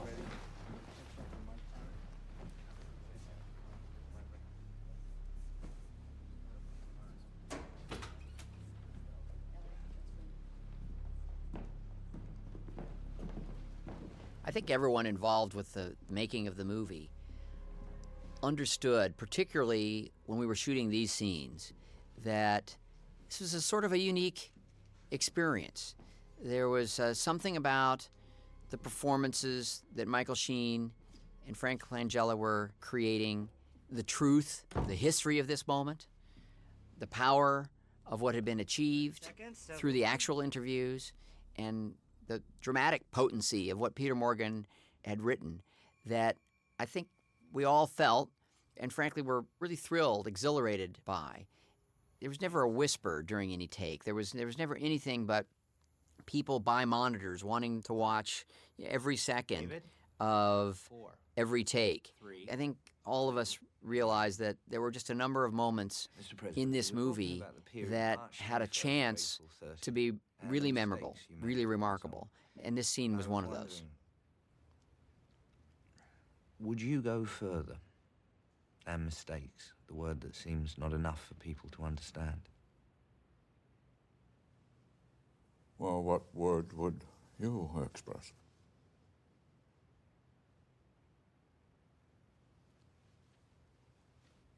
The real David Frost was actually visiting the set the day we shot this scene. And I was a little nervous for Michael Sheen at first, and I asked him if it was okay that for Sir David to come by and visit while we were doing this climactic scene, and he said, "Oh, absolutely. I've gotten to know him well enough that it'll be fine. In fact, it'll keep me on my toes," he said. Sir David was there with me by the monitors watching this scene, and of course, this is a real triumph in his career. And I was glad that this was the day that he chose to come and visit. Sure, there's creative license taken. Obviously, you can never reflect a life in a movie with 100% accuracy. But here we were working with the actual transcripts, and it was by all accounts a remarkable achievement, a great journalistic moment that David Frost deserves all the credit for. So I was glad he was there to witness us filming it. In fact, he's probably savvy enough that he looked on the production schedule and said, "There's a day where I can tolerate a visit." Well, it's true. I made mistakes. Horrendous ones. Ones that were not worthy of a president. Ones that did not meet the standards of excellence that I always dreamed of as a young boy. Frank and I talked quite a bit about this scene, not prior to shooting, but in between takes. This was an opportunity for him to continue the experimentation. He said he'd played this moment many, many different ways and found, a number of the approaches to be effective. He wanted me to select. I refused. I said, this is our time to get them all on film. And we did. That responsibility. It was very interesting to see the range of feeling that Frank could express doing the same scene with the same dialogue over and over again, but with just a slightly different psychological approach. It was also a great moment to see Michael Sheen bring his character to life in a very different way. It's tough for an actor to be in the scene where his character is being beaten. And during the 3 previous interviews, Michael Sheen has to play the guy who's getting trumped. Michael's a very competitive guy. He used to be a world-class soccer player. And even though he knows this is the role, this is the scene, I love the writing, I love my character, these guys inhabit these characters on an emotional level. To be beaten for weeks, day in and day out, was beginning to get Michael down. This last day and a half when we were filming this scene, it was great to actually see not only the David Frost character, but Michael Sheen, the actor, get to shift into a mode where he was driving the scene. He was in charge. It was his agenda that was being served. Again, take after take, each one was different, nuanced in particular ways, incredibly subtle. Michael Sheen is a fantastic film actor. They both are.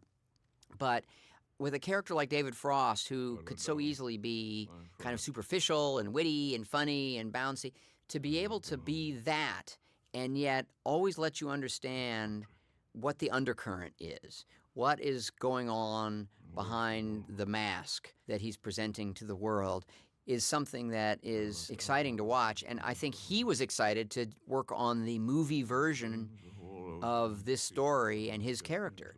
In fact, we talked about it. He said there were so many ideas he experimented with during the course of the play that really wouldn't register with a theater audience.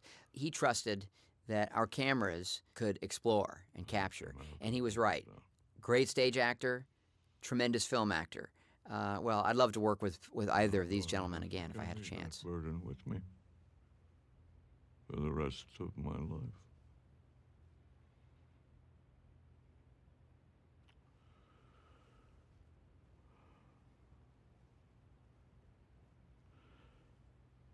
My political life is over.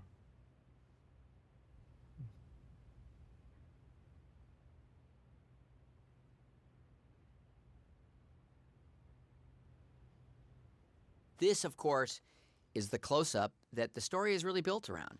And in 1977, when these interviews were aired, this was the moment that was advertised.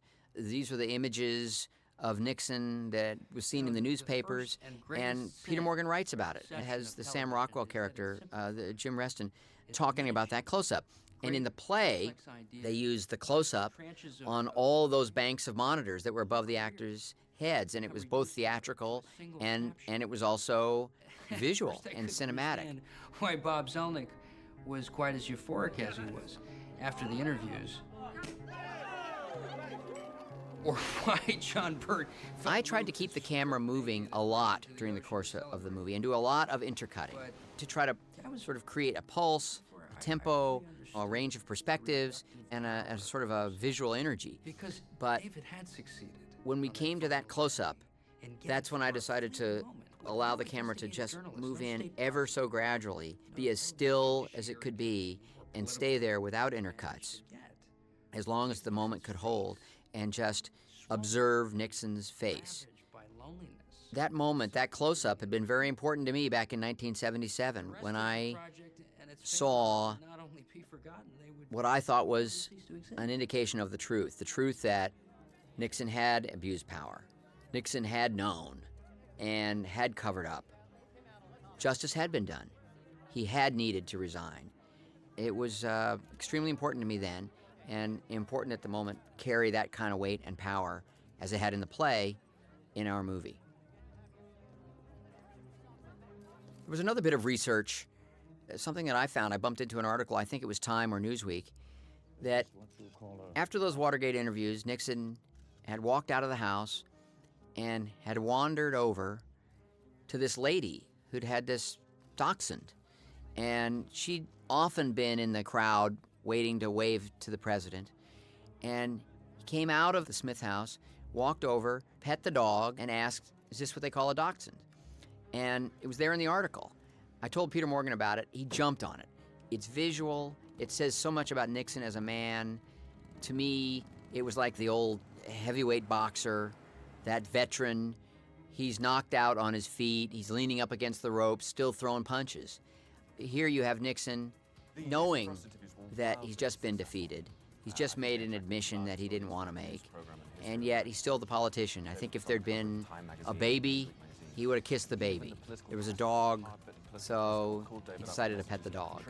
Also, he was never very good with people, but maybe he wanted to connect with something. I don't know. Frank Langella loved this moment. I think it meant a little something different to all of us involved in the movie, but it was great to get to bring it to life, pretty much as I'd read about it in the magazine.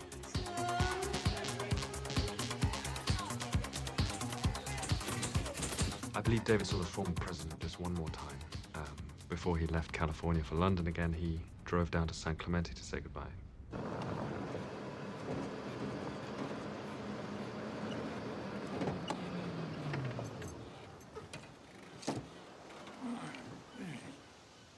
Hey, Mr. Frost. Hey, it's nice to see you. This happens to not be the real Casa Pacifica. This is another location that we filmed at. We were only allowed 3 days at the real Casa Pacifica, so we had to find another location to shoot this scene. It's very similar and only a few miles down the road, but I have to admit it's another example of us doing a little bobbing and weaving to be able to stay on budget and still get our story told. I didn't catch the interviews as they went out, but they tell me that they were a great success. I gather the journalists that were so positive about you weren't so kind to me. Yes, I was sorry to see that. There's no condolences necessary. I've grown to expect nothing else from those sons of whores. You know. Oh, jeez, please. Forgive me, Miss Cushing. You know, I would have said sons of bitches, but Manolo here is a lover of dogs, and he hates me to defame animals. Can I get something for somebody? Yeah, sure. Would you like some tea or a champagne? Hey, you know, we got that caviar the Shah of Iran sent me. No, thank you. You sure? Come on, be no trouble at all. No, really, we must okay, be. fine. Thanks for coming by. Outside of experimenting with takes and performance nuances, there wasn't much time in this schedule for alternate approaches to scenes. This ending was very, very important. David Frost gives Richard Nixon these shoes. It always gets a great laugh, as it did in the play. In the play, Nixon never even takes the shoes out. I wanted us to see those shoes. Peter Morgan actually wrote Nixon putting the shoes on and trying them on, that the last image of the movie would be Nixon sort of tentatively walking around with the shoes on. Oh, say, David. I was talking to Frank before we shot this. It was going to be a sunset shot. We were only going to have, about 20 minutes to get this scene. And Frank was saying, when we did the play, I was very adamantly in support of actually having Nixon try the shoes on. And Peter was too, obviously, because he wrote it into the screenplay. But we found that it was a little sentimental, and we chose not to do that.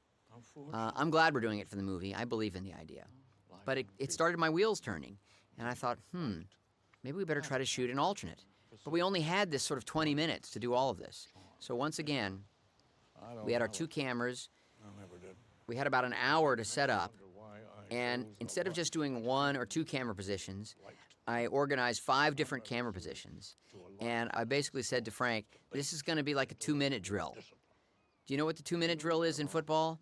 The clock's running down, and they still have to get downfield and somehow try to get a touchdown, but they only have 2 minutes, so they don't stop and talk about it. They just go from play to play to play to play to play. Teams practice that, and then they execute it. We have to do our own 2-minute drill here, Frank.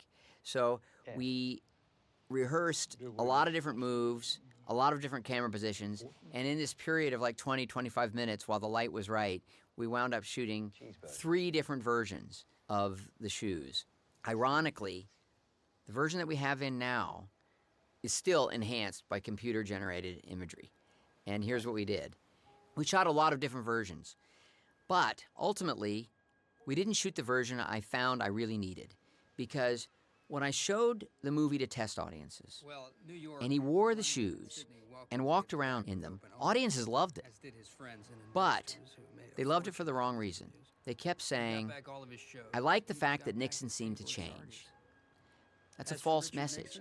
To me, it was about the sort of the sad irony that he was never going to be the kind of extrovert that David Frost was. He was never going to be that kid who could actually look from the street into the toy store and go over and turn the doorknob and find that it's open and he can go in and play with the toys. No, he was going to be that kid who was always stuck on the outside looking in. And to me, trying on the shoes was sort of a sad indication that, that he really wanted that. And yet, publicly, he never could become that person. He'd be trapped. That's not what audiences were seeing. They were seeing him making a change. Well, that's the wrong message. So I started digging through the footage that we had gathered during that 20, 25 minutes of shooting. And I found a moment where he takes the shoes out, sets them on the balustrade, and looks out at the ocean.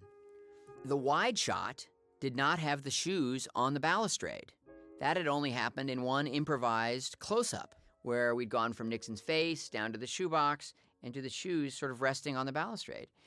It was a shame. We kept rejigging it, and it just didn't quite have the right feel. And eventually, I thought, CGI. 10 years ago, we would have had to go back.